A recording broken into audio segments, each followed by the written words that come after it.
Alô, manos, Mano Dal Ponte, Humanos, Radio Show na 92. A música nos conecta, Fernando Choque. E o que mais nos conecta nesta sexta-feira? Minha galera, né, mano? Que é? Minha galera, né? Que tua galera? A galera do direito, né? Não, galera do direito. Nem deu tempo já de explicar começa pra errado, meu... galera do direito já não é o termo certo. Não, a turma do direito, então. A turma já melhorou um pouco, tá bom? A turma fica bonito, né? Tá bom, melhorou um pouco. Ela tá aqui, né? Recebendo hoje, mano, a doutora Cláudia Bressan Brincas. É advogada natural de Tubarão, descobri que é minha conterrânea aí. Conterrânea. Mas tá em Floripa há tanto tempo, né? Já virou manezinha, já virou manezinha daí, não tem já jeito. Deve torcer, né? Pra Vai o Figueirense, já largou o Ferroviário, já tá. Olha, acertou, hein? Que eu era ferrinho roxo de ir assistir o jogo com meu pai, inclusive. Imaginei. Doutora, prazer em receber, tudo bem? Obrigada, prazer imenso estar aqui, né? Em Criciúma mais uma vez. Veio dar uma passeada em Criciúma? Sim, sempre. Uma passeadinha em Criciúma. Tô vindo Criciúma. Quem é tubaronense vem a Criciúma, vai a Araranguá. O Sul é o Sul, né? Tá do lado de casa, né? Sim. Tá, prazer em receber, muito bom. Você tem uma história no direito, você tava falando que a sua história, na verdade, ela começa na política, né? Não é nem no direito. Não, na política. Tem uma mistura, tem tudo misturado, é isso? A política, ela já cresceu comigo, né? Eu já, desde 2 anos de idade, eu já ia pro showmício, na época que a gente ter showmício, com a minha mãe, sempre engajada na política, sempre participando da comunidade. Tubarão pegando fogo, né? Tubarão pegando pequena, fogo. O bicho pegava.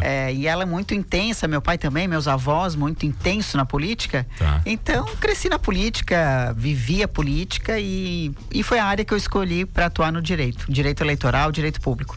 Pois é, a senhora começou a vida na política, especialista em direito eleitoral. Nunca pendeu a sua profissão pro pensamento político, sua vertente política? Nunca quis ser política? Isso, a senhora nunca... Ou não? É isso? Não, nunca influenciou, assim, a senhora conhecendo tanto de direito eleitoral, nunca pensou em investir nisso? Não, eu sempre gostei muito de bastidor. Eu sempre preferi os bastidores, porque é onde a gente sente mesmo como é que funciona a política, né? As conversas, como é que elas são, as articulações, isso quando tu aprende a fazer essa leitura de bastidor e que não é o que está aparecendo às vezes na televisão ou naqueles discursos acalorados, e o que me chamou a atenção quando eu comecei é saber que havia um discurso nos plenários, mas que no bastidor estava todo mundo se abraçando, e aquilo ali começou a me despertar uma curiosidade. Mas como é que eles conseguem fazer isso? Eu quero aprender. Tá. Né? Então, esse bastidor, ele é muito apaixonante. Mas o Cláudio, o advogado em si, ele já é um grande negociador. O advogado, para mim, a maior qualidade do advogado é ser um grande negociador. Se você não tem essa essência, você não vai virar um advogado. Eu acho que a gente tem que desenvolver algumas habilidades. E uma delas é, primeiro, eu sou do consenso também, né? Eu gosto muito do diálogo, da conversa, mas claro que a gente tem que desenvolver a habilidade da negociação, porque a gente vive o processo, né? E o processo é isso, né? As partes, elas acabam, às vezes não tendo uma consensualidade ali aplicada, mas tu tem que saber aplicar o direito para que o teu cliente, para que aquele que tu representa acaba tendo mais chance de êxito. Agora, se conseguir resolver o problema antes da instrução, melhor, né? Melhor. Eu sempre... claro que no direito eleitoral a gente não tem isso. Tá. Ele é diferente. Ele é muito diferente. Ele é um processo muito rápido, né? A gente tem aí 45 dias de campanha, só que a gente já começa a preparar os pré-candidatos agora. Né? A gente já tem uma jornada de curso de capacitação, de atendimento, de tira dúvidas, o que pode, o que não pode, condutas vedadas de quem já é prefeito, vai para a reeleição. Então todo esse trabalho já começa um ano antes. Doutora, você falou disso aí, eu lembro de uma campanha de Sara, que o juiz eleitoral acabou chamando os partidos, eu estava envolvido num deles numa época também, metido nisso aí. Ele chamou antes de começar o negócio, falou o seguinte: vocês estão na minha frente, vocês não enchem o meu saco. Vocês vão fazer, de verdade, vocês vão fazer a campanha de vocês não ficam enchendo o meu saco, tá? Agora, o cara que fizer isso aí, eu vou pender pro outro lado, ele falou. Vocês façam as campanhas, se preocupem com a campanha de vocês, não com a do outro. Ele foi muito enérgico, inclusive. Tem 2 lados aí que eu vejo. Uma que, né, ele não queria... Vou dizer quem foi, tá? Não, nem quero saber. Não, é melhor não saber, vai. Mas a gente tem que observar que, primeiro, né, a mensagem vamos fazer uma campanha limpa. Tá. Né? Não vamos se atacar. Só que uma campanha limpa, municipal, ela é muito difícil, porque os ataques, eles, né, são mais frequentes do que uma campanha... Que ataca o vizinho, né? Exatamente, é muito próximo da comunidade. Então, a eleição municipal, ela acaba sendo muito mais trabalhosa do que a eleição geral. né? A gente tem uma demanda muito maior de representação, combate à desinformação, que é a fake news. Então, tudo isso a gente acaba tendo que ter uma atuação muito rápida, um número de representações absurdas. E claro que às vezes o magistrado, quando ele coloca isso, ele passa uma mensagem: olha, vamos tentar fazer uma campanha mais limpa possível, propositiva, para que a gente não tenha tantos ataques. Mas uma campanha municipal a gente vê que isso... Mas doutora, eu percebo acompanhando também de fora, e também já participei de um processo eleitoral, mas parece que a sensação que a gente tem é que é muito ataque desnecessário, muita provocação. Muita picuinha, muita provocação do judiciário de forma desnecessária. É assim, não, ele falou 1 segundo a mais no Instagram. Eu quero saber onde é que tá os R$5 que ele fez, não sei o quê. Então, se perde esse tempo e é um desgaste que se gera em ficar se defendendo de dizer, não, tá aqui a nota dos R$5. O 1 segundo a mais foi porque meu relógio estava com problema. Então, não tem muito isso, a senhora não sente isso também? Não, tem bastante, porque a gente tem 2 tipos de campanha. Quando a gente vai para uma cidade um pouquinho maior, que eu tenho rádio e TV, claro que tem aquela questão de invadir o horário do outro, aí inevitavelmente tu representa para poder garantir que tu tenha aqueles minutos, que já não são muitos, né, cheio. E aí é natural que tenha essa movimentação. A outra é a questão no compartilhamento de fake news, naqueles vídeos que são, né, de ataques. E hoje a gente tem uma dificuldade com esses aplicativos de mensagem de fazer cessar isso, né? A gente não tem uma ferramenta hoje que eu possa bloquear o compartilhamento de um vídeo que traga uma fake news de um determinado candidato, que é proposital para criar uma crise política para ele poder perder um eleitorado ou um determinado, né, tipo de eleitorado. Então isso é o que mais a gente tem de dificuldade numa eleição, né? Que são o combate à desinformação, a fake news e a parceria das redes sociais para que tome uma medida imediata. Porque quando eu proponho uma representação, que eu peço uma liminar para inviabilizar o compartilhamento de um vídeo, para tirar um vídeo de uma rede social, isso já está circulando há 2, 3 dias.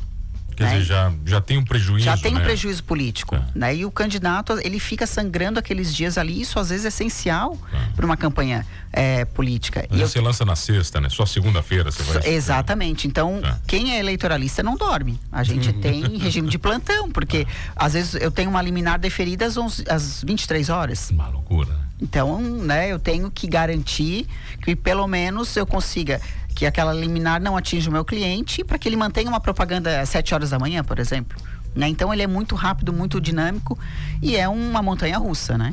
E a gente que pega vários municípios, então às vezes tu tá no sul, às vezes tu tá no norte, às vezes tu tá no Médio Vale, e assim a gente se vira. Mas é pior fazer uma campanha numa cidade pequena do que numa grande? Olha, a última eleição de 2020 peguei um município pequeno, acho que era 13 mil habitantes. Ali não vai me incomodar muito. E a gente pegou também a capital, Florianópolis. Pois o município pequeno me incomodou tanto quanto a capital. E foi curioso porque nesse município, para quem a gente estava advogando, ele ganhou a eleição por 54 votos. Caraca. E foi uma medida muito curiosa, eu não vou falar o município, vou preservar, mas foi curioso porque estava sendo distribuído cestas básicas pela chapa da oposição. A gente acionou o juiz, conversou com o juiz, mostrou a gravidade. O juiz, 5, 6 horas da manhã, já estava no município, mandou trancar todas as ruas. Caraca. E isso sem uma medida judicial, foi só, né, demonstrando que havia esse movimento. Pedimos para o coordenador da campanha usar um drone para acompanhar os movimentos, e isso tudo deu um efeito, e a chapa para que a gente estava advogando ganhou por 54 votos. É muita loucura. É muita emoção. 54 votos é 3, 4 cesta básica que faltou. Sim, né? Loucura, exatamente. loucura, mas aí loucura. quando tu fecha as ruas e tu impede que a cesta básica chegue em determinadas comunidades, isso faz a diferença. Porque a gente não quer compra de voto, a gente quer uma campanha limpa, uma campanha justa, né? Sem igualitária, é uma campanha igual para todo mundo. Exatamente, a gente quer a aplicação da Constituição. Mas a senhora já teve problema com o cliente? De chegar pro cliente e dizer, amigão, descobri que tu tá comprando voto, descobri que tu é o cara que tá estourando o tempo lá do rádio. A senhora já chamou o cliente e disse assim, amigão, vai dar problema pra ti. É que a gente tem às vezes, o jurídico e o marketing sempre tem que conversar. E, inevitavelmente, que o jurídico e o marketing, eles não têm, às vezes, umas conversas amistosas. Mas nunca tem, né? Nunca tem, né? Justamente por isso, porque o jurídico, ele tá ali tentando fazer um controle preventivo, né? Evitar algumas demandas. Tu faz uma análise de risco. Tem questões que, pelo risco, tu avança um pouquinho. Né? Aí tu, até aqui é possível ir sem um dano que pode causar um prejuízo maior. Passou disso aqui, aí eu já não me responsabilizo. Então, quando eles optam em avançar o sinal daquele mínimo que a gente coloca, a gente já, não me responsabilizo, porque a gente orienta de uma forma, justamente para evitar daqui a pouco uma ação de investigação judicial, que pode levar a uma cassação. Você sabe a teoria do advogado, né? Tudo que você perguntar para ele diz que não dá. Primeiro ele fala, não dá, vou ver. Ele fala, não dá, vou ver. Não, tem questões que no eleitoral não dá para pensar muito, né? O pode ou não pode, porque tem os entendimentos já firmados, mas a cada eleição a gente tem uma surpresa nos entendimentos, porque sempre surge alguma coisa nova. Sempre surge nova, os juízes já são outros, composição do tribunal já é outra, então a jurisprudência ela acaba tendo algumas alterações a cada 2 anos. E isso, eu costumo dizer, quem é eleitoralista tem que ser uma saúde muito boa, né? O coração tem que estar em dia, porque todo dia é uma emoção. Tá, mas vem cá, esbarrou ali para ser desembargadora, é isso? Tá falando? Bateu na trave, comentaram com a gente, quase foi. A gente acaba tendo... E é engraçado porque eu escutei de vários clientes. Agora a doutora sabe o que a gente sabe quando é candidato. Porque eu nunca tinha participado de um pleito eleitoral. Surgiu essa questão de colocar meu nome à disposição para essa vaga de desembargadora. Claro que é uma decisão conjunta, não é minha, e sim de um grupo, né? E tu se coloca à disposição sabendo que pode dar certo ou não, né? Então a gente veio com uma candidatura. Existiam 2 nomes, né, fortes, né, e a gente sabia que era um risco muito grande. E claro, essas questões elas são políticas, né? E claro que quando tem uma preferência para uma determinada pessoa que é vinculada para quem decide, né, naturalmente que acaba tendo uma tendência. Mas conseguiu se imaginar na cadeira? Chegou em algum momento para não, vou sentar nessa cadeira, como é que passa na cabeça, porque não tem como não passar. Você tá pleiteando a vaga. O que o Mano quer perguntar pra senhora é assim, a senhora foi considerada por muita gente, a senhora era a favorita. Chegou pra mim, que não sou do direito, que a doutora Cláudia Bressan Brincas, é dela o negócio. Isso deve ter chegado pra senhora também. Alguém chegou no seu ouvido e disse, não, doutora, fica tranquila. Tem amigo meu que doutor se candidatou a vereador aqui na cidade, não vou dizer quem foi também, que achou que tava ganho. A gente sempre ouve, né? A gente sempre ouve esse... Não, mas a gente sabia da dificuldade. Eu ia fazer a votação histórica aqui da cidade. Não, a gente... eu ia fazer. A eleição é isso, é surpresa. E claro que a gente se depara é um pleito eleitoral, um dos mais difíceis do sistema OAB. É a vaga de 5º constitucional, porque são 4 fases. Eu tenho que passar por 4 etapas, uma sequência da outra, com peculiaridades muito diferentes, né? Eu faço campanha no Conselho Estadual da OAB, depois na classe, depois no tribunal e depois vai para o governador, né? E claro que nesse meio a gente tem pessoas que, como toda campanha, pessoas que dizem que vão te ajudar e não te ajudam, né? A gente sabe como é que funciona, mas eu estava não posso me comprometer, né? Não posso me comprometer. Teve muito disso. Eu sou advogado, não posso me comprometer. Eu vou votar na doutora, mas eu não posso me comprometer. Então, assim, mas quando eu coloquei meu nome à disposição, eu sabia que havia uma chance, assim, claro, 50%, já havia, porque tinha uma preferência, mas quando a gente pertence a um grupo, né, a gente sabe que tu às vezes tem que ir pro sacrifício, porque é natural, faz parte, alguém tem que colocar o nome e, enfim, esse é um processo político, então a decisão é do governador. Quer dizer, uma decisão... É uma caneta, né? É uma caneta. É uma caneta. Tá. A única dificuldade que eu vi nesse processo do 5º é que a campanha de 5º constitucional ela virou uma campanha de deputado. Né? Porque tu tem que percorrer o estado de Santa Catarina. É muito grande, são 70 mil advogados. Claro, 40 mil votos só, que votam, né? Que são aptos a votar. E então é uma campanha que tu tem que ir pro extremo oeste, pro oeste, pro norte, pro sul, pro leste. Tu tem que percorrer muito. E às vezes as pessoas, e é um voto facultativo, e as pessoas elas não têm a dimensão da importância de se envolver no 5º, né? Porque é a pessoa que vai estar ali julgando seus processos no 2º grau. Então a gente tem essa dificuldade de conscientizar, né, todos os advogados e advogadas a irem votar e, além disso, votar em mim.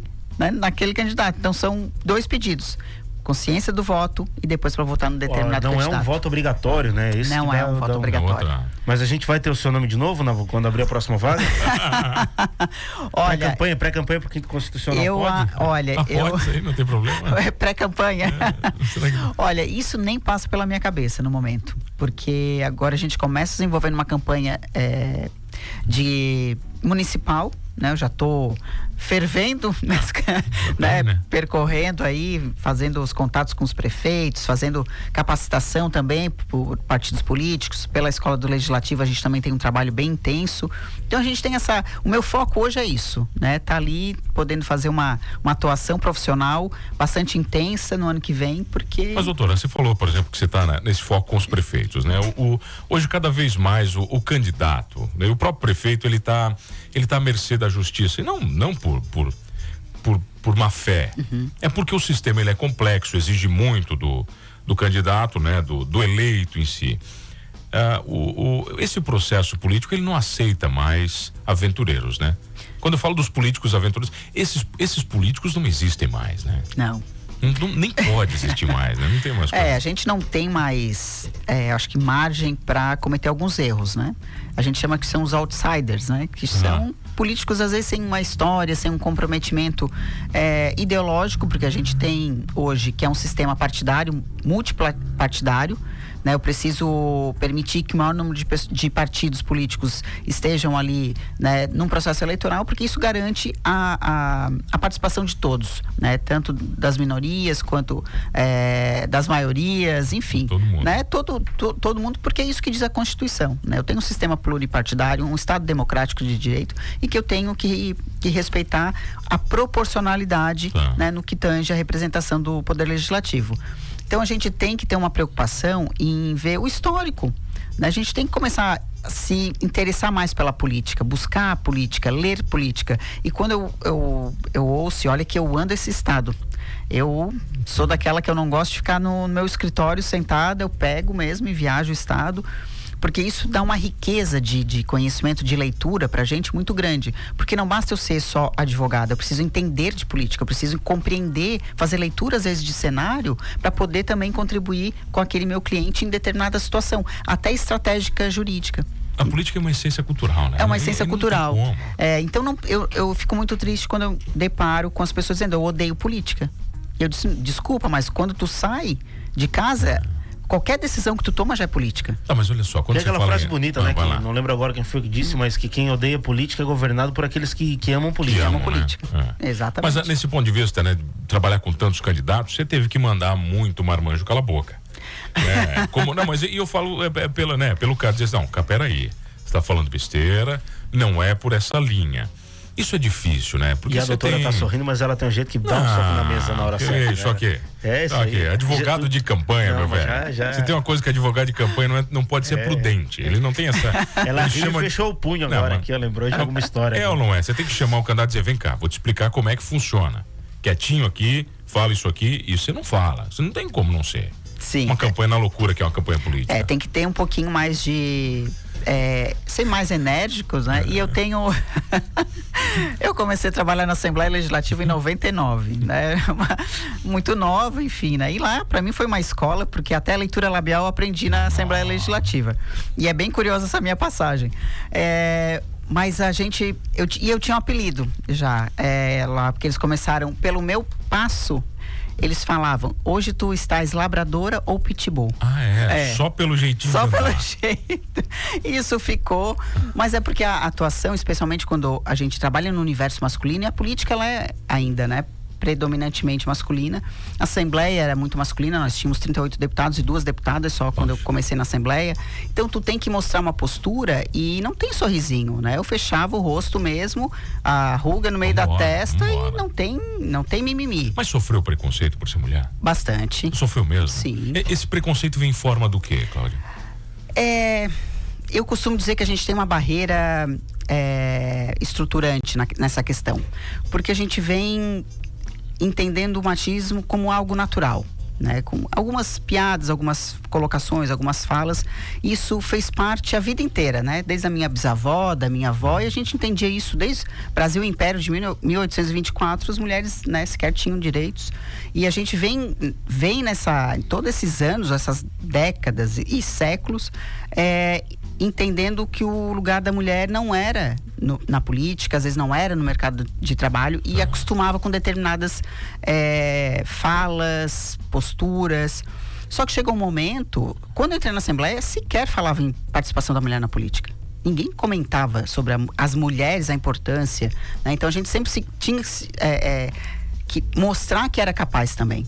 Né? Eu não sou de discurso feminista, eu acho que eu sou de discurso de que eu não estou aqui para mostrar que eu tenho que estar porque eu sou mulher, não, eu tenho que estar porque eu tenho condições de ocupar determinados cargos, funções, né? Debater temas que às vezes mulheres não têm às vezes uma coragem de enfrentar, como orçamento público, como falar às vezes de direito tributário, que a gente vê que são questões que são mais profissionais masculinos. Sim. E não mulheres, né? Então a gente se depara com isso, e quando tu pega um parlamento com essa postura, e é inconsciente, não é consciente, isso é inconsciente, então é todo um trabalho. É quase que natural, né? Natural. Então a postura, eu costumo dizer que a postura da gente é o que vai comandar.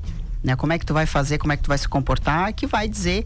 E eu sempre construí minha carreira mostrando que eu era capaz. O quanto de abertura você dá. O quanto de abertura, então... Por isso que eu tenho esse apelido até hoje, que às vezes as pessoas estão muito pitbull hoje. Muito pitbull. E claro, né? Quando tu pega um candidato que às vezes não está acostumado a ter alguém falando, pode, não pode, deve, não deve... Tem que ter uma habilidade, às vezes um jogo de cintura, às vezes não, tu tem que bater na mesa mesmo e até ser mais grosseira, enfim, não é grosseira. Mas faz parte, né? É a posição que a gente tem que tomar, porque o candidato tem que entender que a gente está ali para proteger e não para outra coisa. E é muito fácil ele cometer erro, né? Muito. Uma palavrinha, né? Ele pode destruir muita coisa com uma palavrinha, uma expressãozinha, né? Às vezes, é engraçado, porque no período da pré-campanha é o mais difícil. Isso aí mesmo. Porque ali eles cometem todos os tipos de erros. E às vezes postam um vídeo sem a gente olhar antes, e aquilo vai incomodar na campanha. Sabe que a gente tem cuidado aqui, porque o veículo também, ele sofre algumas sanções na pré-campanha, né? É óbvio que nós queremos que o candidato se exponha para gerar fato. Mas eu sempre falo com o Fernando, ele toma muito cuidado quando eu trago político aqui, porque eu não trago ninguém aqui para destruir carreira. Sim. Eu tomo cuidado com o veículo também, porque às vezes eu posso, induzindo alguém sentado aí, numa conversa muito tranquila, a um erro muito simples, muito fácil, né? E é perigoso também. Mas nem todo mundo pensa assim, né, Cláudia? Nem todo mundo pensa assim. E hoje a gente está muito exposto, né? A rede social, as rádios são transmitidas no YouTube e, né?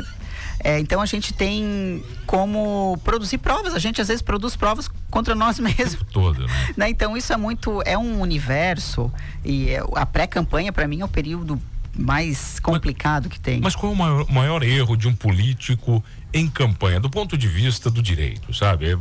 Na sua área. Olha, a campanha antecipada é o que mais a gente tem. Esse, né? É o primeiro. É o primeiro, né?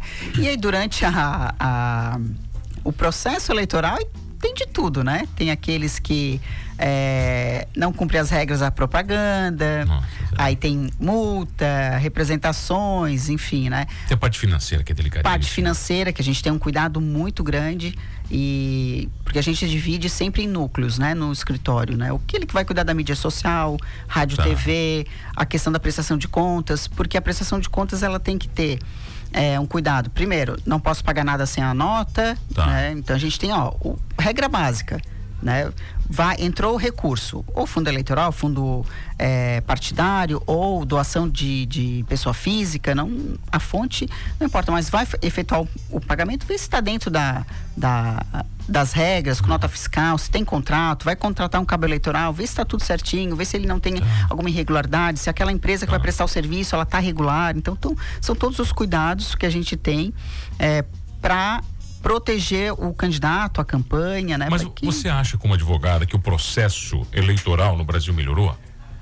Eu como publicitário, eu tenho algumas visões, às vezes eu acho bacana, né? Como cidadão acho mais legal, a campanha tá mais limpa, mas como publicitário eu achava mais legal antes, né? Como é que você, como advogada, assim? Eu gostava mais da época do showmício. Do balaio, né? Do balaio, né? Eu lamento muito porque a nossa legislação eleitoral, ela é muito restritiva. O que vai influenciar numa campanha o tamanho da placa?